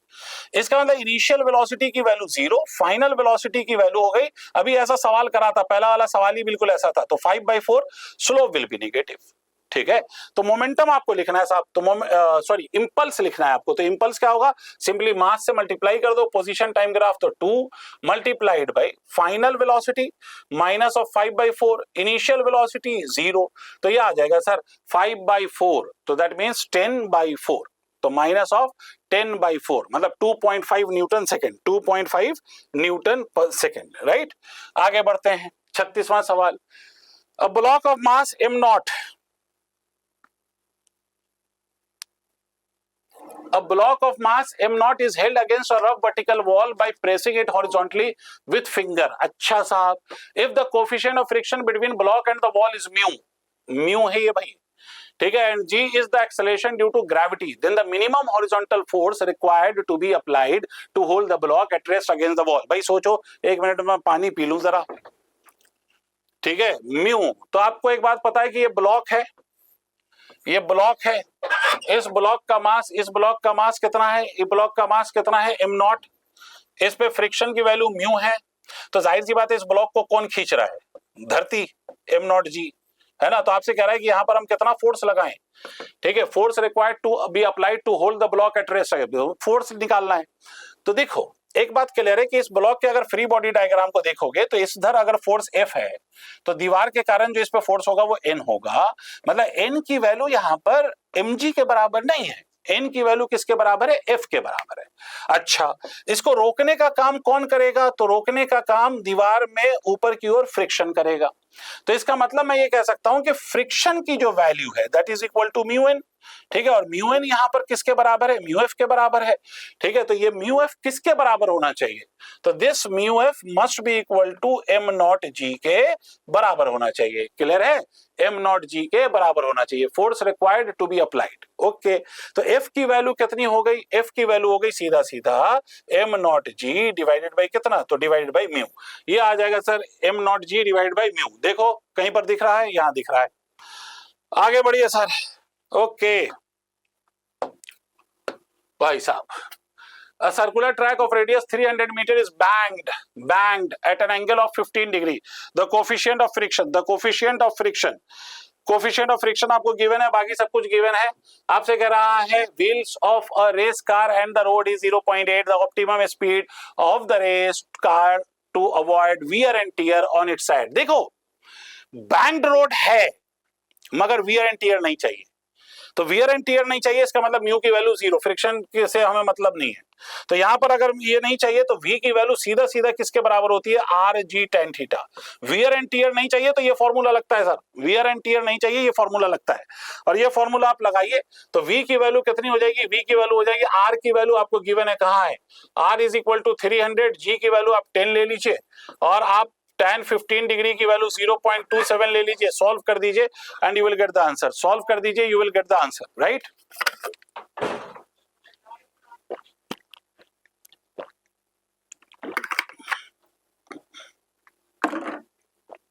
इसको सॉल्व कर दीजिए, आपको आंसर मिल जाएगा, वो शायद अप्रोक्सीमेटली इसको सॉल्व करेंगे 2.7 हो जाएगा। अच्छा एक काम करो, इसको आप ऐसे भी लिख सकते हो, देखो अंडर रूट ऑफ 3 × 10 30, और ये 2 0 से मल्टीप्लाई करो तो 27, राइट, ठीक है। तो यहां से एक बात बताओ, 3 और ये 27, तो इसको सॉल्व करोगे तो आप ऐसे भी लिख सकते हो 3 × 27, ये स्क्वायर करके देख लेना, तो ये 3 यहां से और 3 का क्यूब होगा, ये तो 3 का स्क्वायर और ये तो 3 का पावर, तो इसका मतलब 3 का स्क्वायर बाहर आ जाएगा, यहां से अगर आप सॉल्व करोगे तो 3 का स्क्वायर बाहर आ जाएगा और अंदर क्या बच जाएगा, अंडर रूट ऑफ 10 बच जाएगा। देखो ये 3 का क्यूब है और ये 3 इंटू 10 लिख सकते हैं, तो 3 का पावर 4 हुआ और 3 का पावर 4 इसके बाहर निकालोगे तो 3 का स्क्वायर हो जाएगा, मतलब 9 under root 10। This is the right answer. तो 9 under root 10 will be option number 1, right. Okay चलो भाई सवाल देखिए जब तक मैं फिर से पानी पी लूं।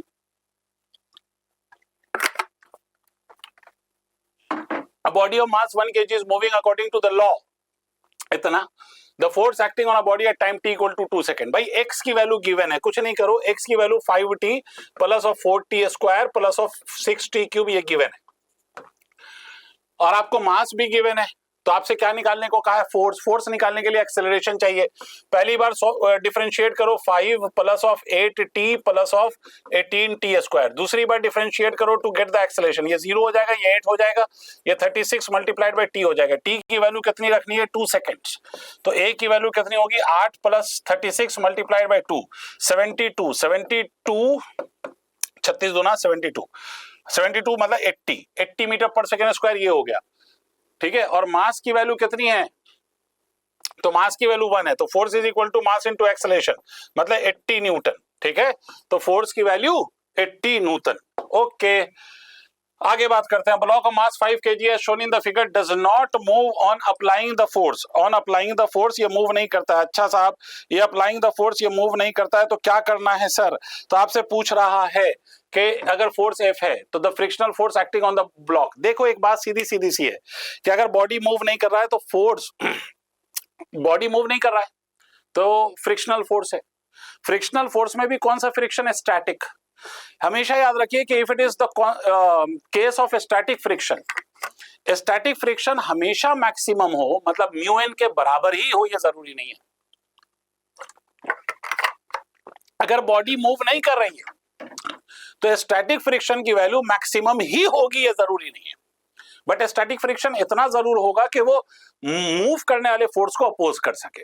देखो हॉरिजॉन्टल डायरेक्शन में यहां पर फोर्स कितना है, F cos थीटा, और फ्रिक्शन किधर लगेगा, इस तरफ।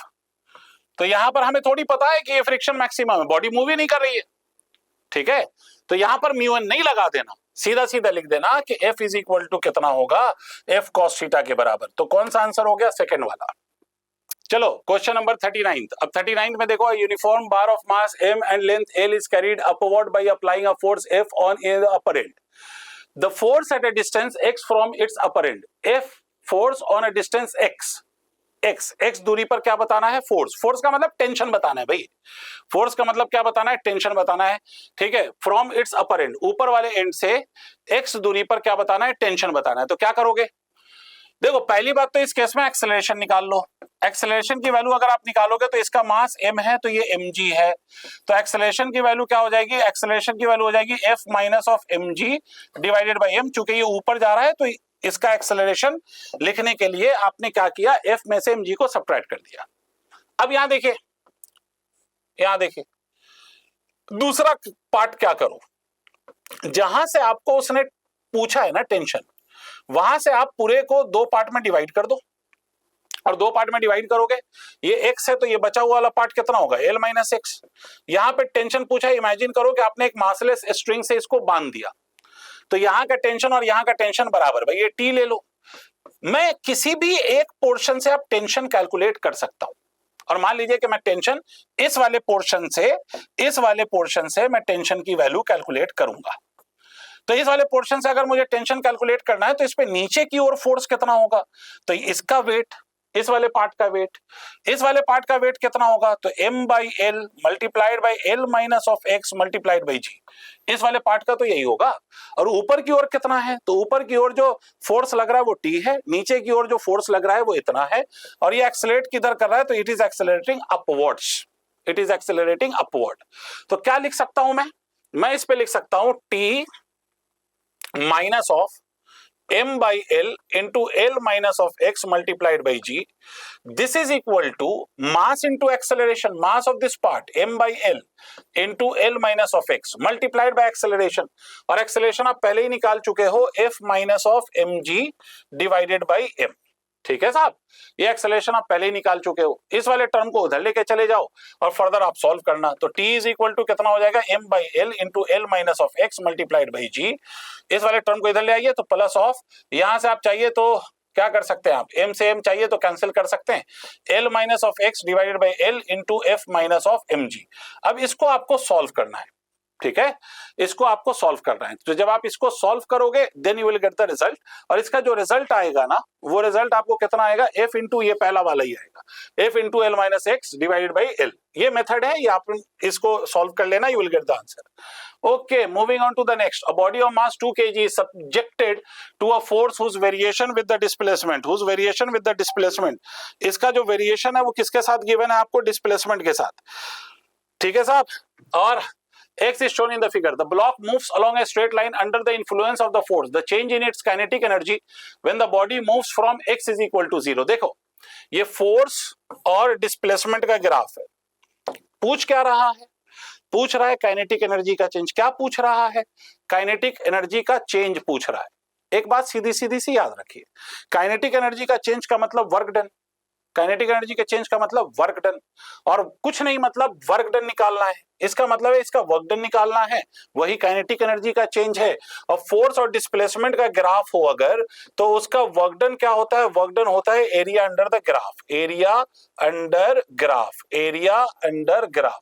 कहां से कहां के बीच में पूछ रहा है वो, तो वो पूछ रहा है x इज इक्वल टू 0 से x इज इक्वल टू 3 के बीच में, मतलब ये पार्ट, ये पार्ट, ये पार्ट। और इसको अगर आप ध्यान से देखो तो it is nothing but trapezium, ये वाला पार्ट और ये वाला पार्ट पैरेलल है। इसकी लंबाई कितनी है, 1 है। तो वर्क डन या काइनेटिक एनर्जी का change will be equal to half of sum of parallel side, मतलब हाफ इंटू 3 प्लस ऑफ यहां से यहां तक 1 मल्टीप्लाइड बाय हाइट। हाइट की वैल्यू कितनी है, 10, तो 10, तो ये कितना हो गया, 5, 5 4 20, तो इसका मतलब 20 joule, this will B 20 joule. आगे बढ़ते हैं, यहां देखिए, if a body starts its motion along a smooth track from P as shown in the figure, then its velocity at R will be, R कहां है भाई, यहां है, ये यहां है। हमें क्या चाहिए, यहां पर की वेलोसिटी चाहिए। बेटा ये सिंपल सा मैकेनिकल एनर्जी कंजर्वेशन का सवाल है। क्या करेंगे आप यहां से स्टार्ट कर रहा है, यहां पर वेलोसिटी 0 है, तो यहां पर आप क्या लिखेंगे, m into G into H.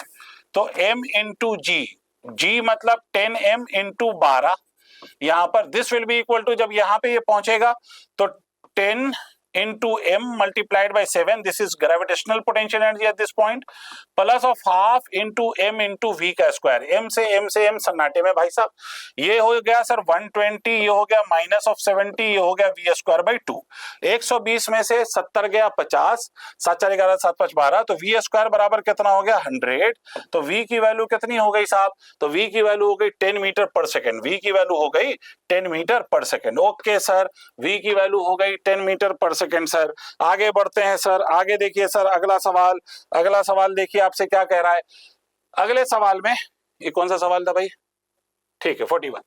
अगले सवाल में देखिए आपसे कह रहा है 42 की वैल्यू, 42 पे अगर हम बात करें तो 42 में क्या कह रहा है आपसे, तो 42 में कह रहा है कि ball strikes elastically with another identical ball B resting on a smooth surface with velocity v, clear, with velocity v. If va and vb are the speed of the ball, va and vb are the speed of the ball a and b after collision, v और vb जो है speed of the ball है, कब, collision के बाद, ठीक है। Then the value of va and vb, collision के बाद अगर ये वैल्यू है तो ये वैल्यू की मतलब कितना है ये बताइए।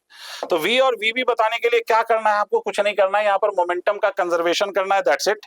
मोमेंटम का कंजर्वेशन करिए सर, और मोमेंटम का कंजर्वेशन करने के लिए क्या करिएगा आप, देखिए ये कोलिशन के बाद की वेलोसिटीज पूछा जा रहा है आपसे।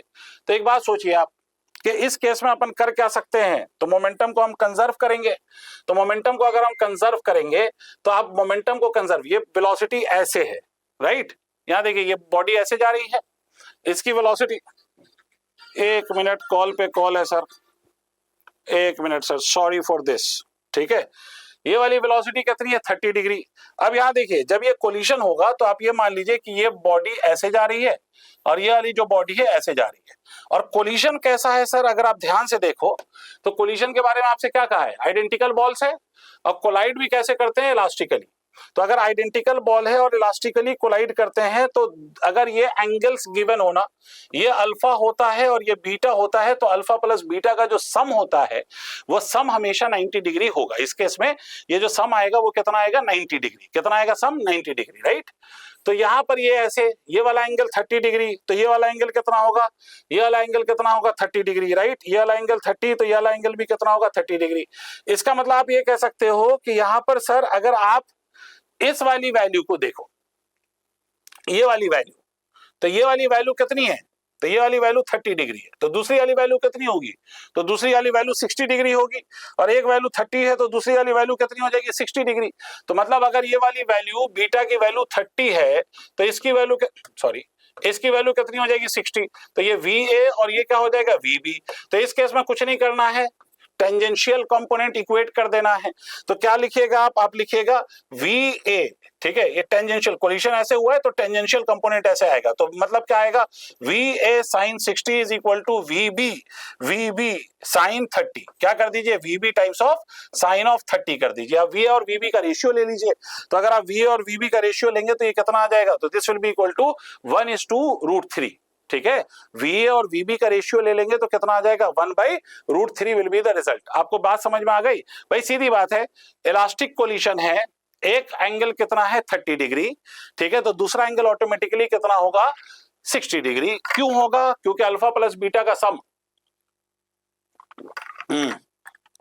अल्फा प्लस बीटा का सम कितना होता है, तो अल्फा प्लस बीटा का सम 90 डिग्री होता है। तो उससे आप ये कर सकते हो। आगे बढ़ते हैं, यहां देखिए, a particle is moving along x axis under the conservative forces, its potential energy ux varies with x coordinate as shown in the figure। तो आपको बताना है, the force is negative at, बस भाई कुछ नहीं करना, पोटेंशियल एनर्जी वर्सेस x का ग्राफ है और इसका जो स्लोप होता है वही फोर्स बताता है। तो आपसे कह रहा है, वो क्या पूछ रहा है, varies with X coordinate as shown in the figure. तो आपको क्या बताना है, द फोर्स इज नेगेटिव। जहां पे स्लोप पॉजिटिव होगा वही फोर्स नेगेटिव होगा। और अगर तुम यहां देखो तो यहां स्लोप नेगेटिव है, यहां स्लोप 0 है, यहां पर स्लोप पॉजिटिव है। जहां स्लोप पॉजिटिव होगा मतलब du/dx पॉजिटिव होगा तो f बराबर माइनस ऑफ du/dx होता है। ग्राफ में ये du/dx कुछ और नहीं, स्लोप है। तो जहां ये पॉजिटिव होगा वहां फोर्स नेगेटिव होगा, और ये पॉजिटिव कहां पे, C पे है, तो फोर्स नेगेटिव होगा C पर। आगे बढ़ जाइए। Okay, 1 meter of uniform rope of length 3 meter is hanging over the edge of a smooth table as shown in the figure. On releasing the rope, rope को release कर दिया आपने, rope velocity with which it just leaves the table completely as। तो कुछ नहीं है sir, energy का conservation करना है। जो पार्ट टेबल पे है उसकी ग्रेविटेशनल पोटेंशियल एनर्जी कितनी है, 0। जो पार्ट हैंगिंग है उसका ग्रेविटेशनल पोटेंशियल एनर्जी लिखने का, जितना पार्ट वो हैंग कर रहा है उसका सेंटर ऑफ मास ले लीजिए। और मान लीजिए मैं रेफरेंस लाइन इसी को मान लेता हूं, this will be my reference line. यही हमारा क्या होगा, रेफरेंस लाइन होगा। तो इस केस में हम लिख सकते हैं इस वाले पार्ट का मास, ठीक है। मैं तरीका बता दे रहा हूं, प्लीज आप सॉल्व कर लीजिएगा, ठीक है। mg L/2, मतलब ये वाला जो पार्ट है इसका L/2। तो मैं ये इस वाले पार्ट का मास देखो, पूरे की लंबाई कितनी है, 3 मीटर है, ठीक है। और 1 metre of a uniform rope of 1 metre of a uniform rope of length 3 metre, ठीक है। 1 मीटर हैंग कर रहा है, 3 मीटर पूरी लंबाई है, और इसका मास कुछ भी मान लो। तो इस वाले पार्ट का मास कितना हो जाएगा भाई, तो इस वाले पार्ट का मास हो जाएगा 3 मीटर, तो m/3 into 1 multiplied by what, reference line हमने यहां माना है, तो ये मास हो गया इंटू g इंटू h की वैल्यू कितनी लिखिएगा, 1 मत लिखिएगा, 1/2 लिखिएगा, obviously with a negative sign. अब यहां से जब आपने इसको रिलीज करा तो जब ये वर्टिकल हो जाएगा रोप, तब आपसे पूछा जा रहा है इसकी वेलोसिटी। तो जब वर्टिकल हो जाएगा, ये रोप वर्टिकल हो गया, तो आप क्या लिखेगा, आप लिखेगा minus of m into G into कितना, इसका सेंटर ऑफ मास, तो कितना लिखेगा 3/2, प्लस ऑफ कितना लिखेंगे, plus of half into mv², plus of half into m/v²। Minus क्यों लगा रहा हूं ग्रेविटेशनल पोटेंशियल एनर्जी में, माइनस इसलिए लगा रहा हूं क्योंकि रेफरेंस लाइन ऊपर लिया है तो इसमें नीचे है माइनस, तो ये माइनस ऑफ 10 डिवाइडेड बाई 6, इसको इधर ले आओ, plus of 30 divided by 2 is equal to v²/2, 2 2 3, ठीक है, 2 2 3। तो ये कितना हो जाएगा 90 में से 10 गया तो ये कितना हो गया 80/3 इज इक्वल टू v²। तो v की वैल्यू कितनी हो जाएगी, √80/3। ये आपका आंसर होगा sir, v is equal to 80 by under root of 80 by 3. Okay, moving on. A hollow sphere rolling down on an inclined plane of vertical height 25 by 3 from rest without slipping. The speed of the sphere at the bottom of the inclined plane. देखो hollow sphere role कर रहा है, तो role कर रहा है तो rolling की वेलोसिटी कितनी होगी at the bottom of the incline plane. तो इंक्लाइन प्लेन के बॉटम पे वेलोसिटी निकालने के लिए रोलिंग का फंडा लगा दीजिए आप. और रोलिंग का अगर आप फंडा लगाएंगे, रोलिंग का फंडा, ठीक है, तो रोलिंग का फंडा लगा दीजिए. रोलिंग का फंडा लगाएंगे तो आप डायरेक्टली इस रिजल्ट को लिख सकते हैं. अगर आपको फॉर्मूला याद है और फॉर्मूला याद नहीं है तो सीधा सीधा आप ऐसे लगा दीजिए. आपसे कह रहा है कि हॉलो स्फीयर रोलिंग डाउन, तो रोल कर रहा है इसका मतलब घूम भी रहा होगा और चल भी रहा होगा. प्लेन ऑफ वर्टिकल हाइट कितना 25 by 3. तो मैं जनरली फॉर्मूला जो आप याद करते हो उसका एप्लीकेशन करो. यहां पर ये हाइट h है, यहां से आपने रिलीज किया, यहां पर आपसे वेलोसिटी पूछा जा रहा है ना, the speed of the sphere at the bottom of the incline plane. तो जहां से रिलीज करा वहां पे ग्रेविटेशनल पोटेंशियल एनर्जी, और जहां पे ये आया तो यहां पर ये घूम भी रहा है और चल भी रहा है. तो आप क्या लिखिएगा, half into I into omega square rotational kinetic energy, जिसको आप क्या लिख सकते हो, एम के square into V square by R square. ये मैंने क्या लिखा है, ये मैंने लिखा है रेडियस ऑफ गायरेशन के टर्म्स में मोमेंट ऑफ इनर्शिया. और ये V square by R square plus of कितना, plus of half into M into V का स्क्वायर. क्लियर है, एम एम एम मार दीजिए तो यहां क्या आ जाएगा, G H. This will be equal to कितना, ये V square by two, V square by two, V square by two common ले लीजिए तो ये क्या आ जाएगा, K square by R square plus of कितना, प्लस ऑफ 1. तो यहां से आप क्या लिख सकते हो, तो यहां से आप लिख सकते हो, देखो वी स्क्वायर, तो वी इज इक्वल टू आप लिख सकते हो under root of 2gh divided by 1 plus of K square by R square. ये आपका जनरल फॉर्मूला होता है वेलोसिटी का, राइट. ये आपका जनरल फॉर्मूला होता है वेलोसिटी का. और ये जनरल फॉर्मूला वेलोसिटी का आप लिख के आप इसमें मोमेंट ऑफ इनर्शिया जो भी है वो लगा दीजिए. 2 इंटू 10 मल्टीप्लाइड बाई ये कितना है भाई 25 by 3 divided by 1 plus of K square. Sphere का अगर आप रेडियस ऑफ गायरेशन की बात करेंगे तो स्फीयर का मोमेंट ऑफ इनर्शिया कितना होता है भाई साहब, 2/5 mr स्क्वायर. और ये कितना हो जाएगा, m times of K square. m से m कट गया तो के स्क्वायर की वैल्यू कितनी हो गई, तो के स्क्वायर की वैल्यू हो गई 2r स्क्वायर बाई 5. तो ये r स्क्वायर से r स्क्वायर कैंसिल हो जाएगा. फर्दर आप इसको सॉल्व कर लीजिए, you will get the right answer, right. Okay, the angular acceleration of a flywheel having a moment of inertia 100 kg meter square. angular acceleration आपको given है 100 kg meter square. आपसे क्या पूछ रहा है, when a torque of 10 Newton meter is applied. okay, 100 kg meter square इसका moment of inertia है, torque की वैल्यू कितनी है 10 Newton meter on the flywheel.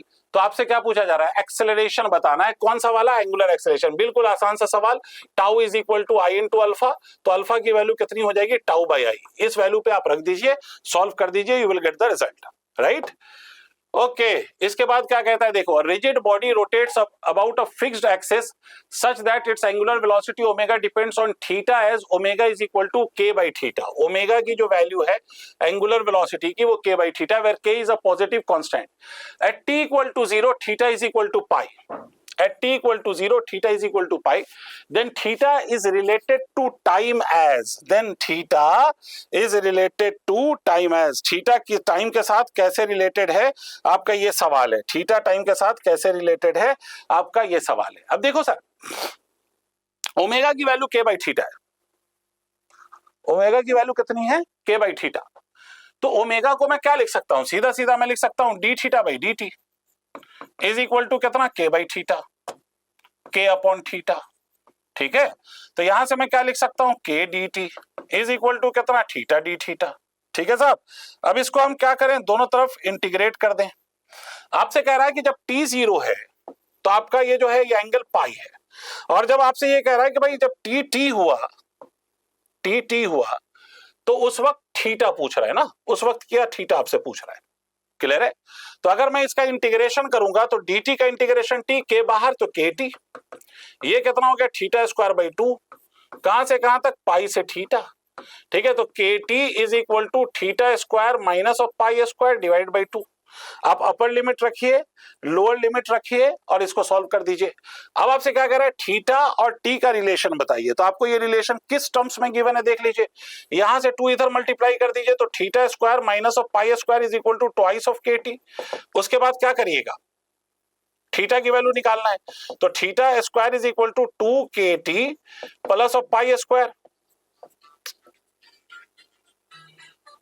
ठीक है, तो थीटा की सॉरी ये कितना हो गया, pi square plus of 2kt, तो थीटा की वैल्यू कितनी हो गई, under root of pi square plus of twice of kt। Pi square plus of twice of kt कहां गया, pi square plus of twice of kt। Okay, आगे बढ़ जाइए। A particle starting from rest moves in a circle of radius r. Moves in a circle of radius r. It attains a velocity v at the end of kth round.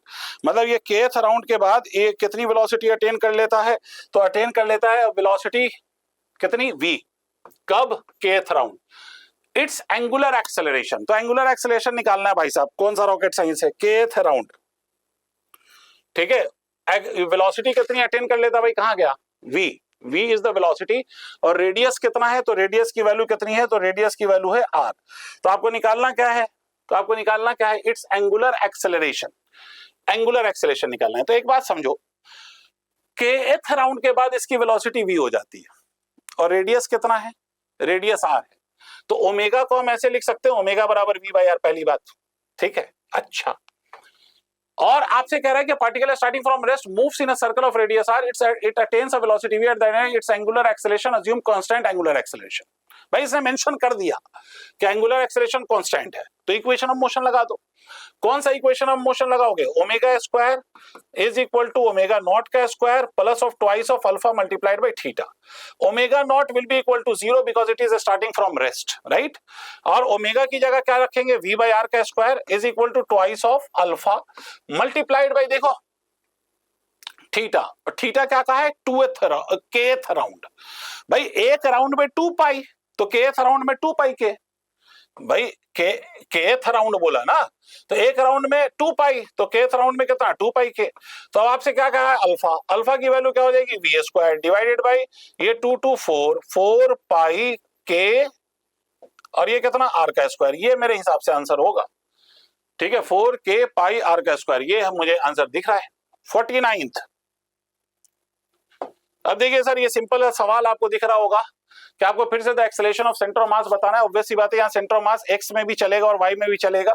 तो यहाँ पर पहले तो acceleration निकाल लो। Acceleration की value हो जाएगी 30 divide by 5 is equal to 6 metre पर सेकंड स्क्वायर। अगर यहाँ पर acceleration of centre of mass लिखोगे आप x एक्सिस में, तो आप लिखोगे m1 that is 2 multiplied by 6, ये y में चल रहा है तो इसके लिए 0 divided by total mass, total mass is 5, तो ये कितना हो गया 12 बाय 5। ठीक है, और एक्सेलरेशन ऑफ सेंटर ऑफ मास अगर y डायरेक्शन में आप लिखोगे, जो कि डाउनवर्ड है याद रखना, और डाउनवर्ड माइनस लूंगा मैं, तो इसको हम क्या लिखेंगे, y डायरेक्शन में क्या लिखेंगे, 3 मल्टीप्लाइड बाय 6, इस वाले ब्लॉक का 0 डिवाइडेड बाय 5, तो 18 बाय 5।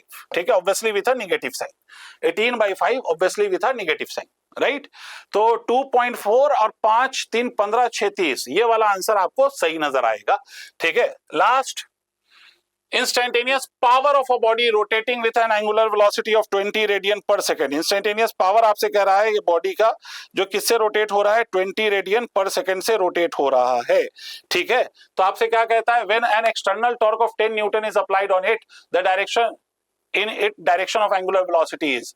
ठीक है, इंस्टेंटेनियस पावर बताना है of a body rotating with angular velocity. Angular velocity की वैल्यू कितनी है, 20 रेडियन पर सेकंड। ठीक है साहब, कोई बड़ी बात नहीं है। देखिए पावर बराबर क्या होता है, तो पावर बराबर अगर आप याद करो तो लीनियर मोशन के केस में F इंटू वी होता है। तो यहां पर अगर हम पावर लिखे तो पावर को हम क्या लिखेंगे, टाउ, v की जगह क्या लिखेंगे, ओमेगा। F इंटू वी होता है तो यहाँ टाउ इंटू ओमेगा। तो ये पावर की वैल्यू कितनी होगी, when external torque of 10 newton metre, तो 10 मल्टीप्लाइड बाई 20 मतलब 200 वॉट। ठीक है, समझ में आ गई बात। बहुत बहुत शुक्रिया आप लोगों का। इसी तरह से हम फिर से सॉल्यूशन के साथ हाजिर हो जाएंगे अगले टेस्ट के लिए। तब तक पढ़ते रहिए, मेहनत करते रहिए, 720 संभव है।